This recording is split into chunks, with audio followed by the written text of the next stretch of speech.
It's another one of them mornings. Back at the grind in the bike shed. Day 6, new record. Pretty happy with this.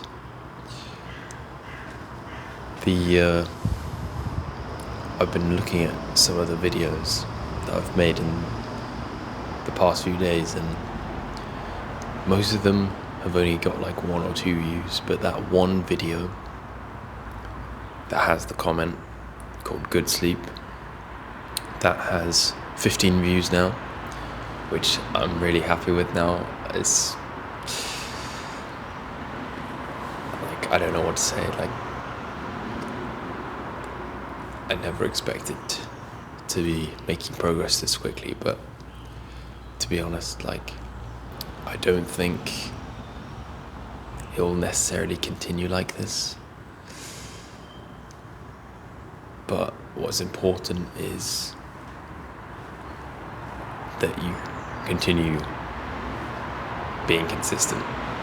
I was watching, like, I know this is kind of cringe, but I was watching some like inspirational videos yesterday, and there was like one quote. It was like, consistency doesn't guarantee success, but not being consistent guarantees failure. So, like, even if I'm not making progress necessarily, as long as I keep consistent, I should continue with an upward trajectory. So, yeah. Another thing was that the idea that it's easy to make progress when you're progressing. So, like, it's easy to continue showing up the next day whenever you see progress, but when you just see no change, that's when it's hardest to continue on your goals.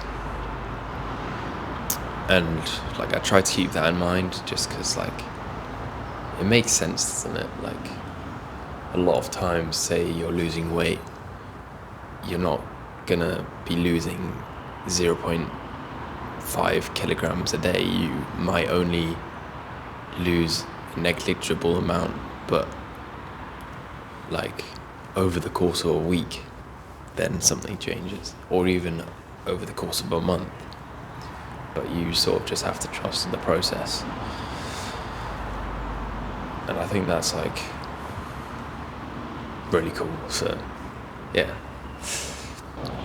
About 2 years ago, I was speaking to this guy at the gym when I was in 6th form. And at the time I was practicing doing one-arm pull-ups.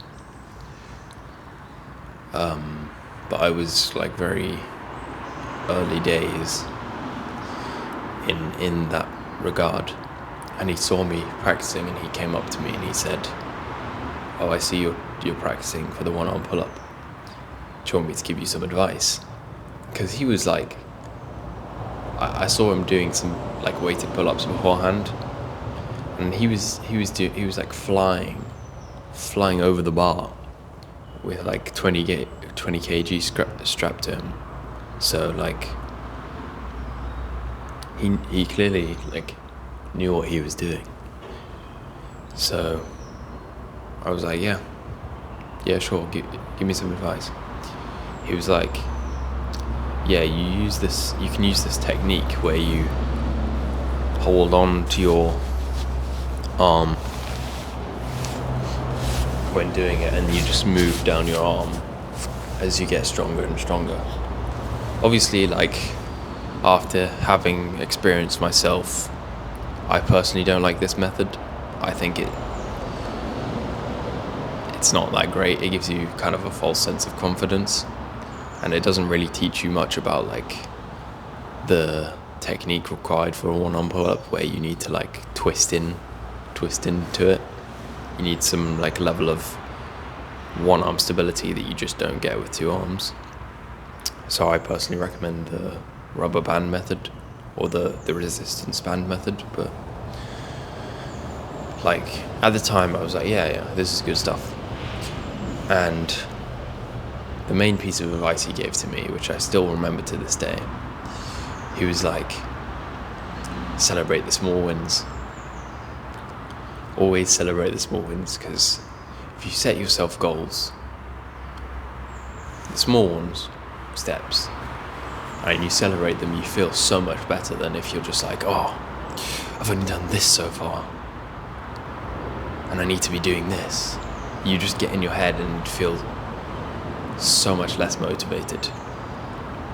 Like, I'd rather quit a process at 75% than quit halfway.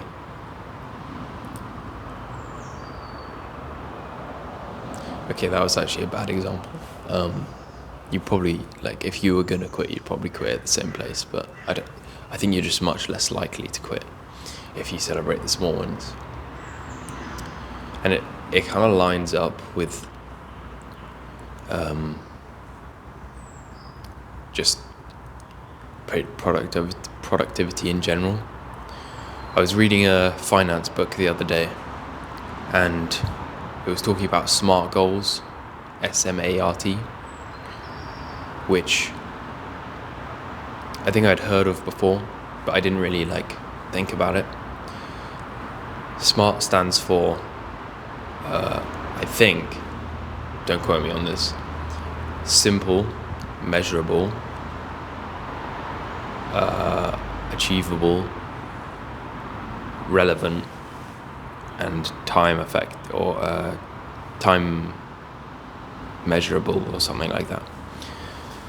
So S for simple, like if it's too complex, you're just gonna give up. So simple. M for measurable, you need to be able to have some way of measuring it.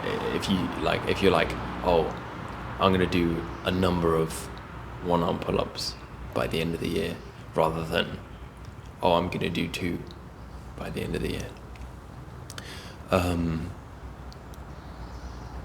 A, achievable. Obviously, you can't say, oh yeah, I'm just gonna get £1 million by the end of the year, unless it's possible, but you can't just unless there's something that you can be doing right now other than just buying lottery tickets, then yeah.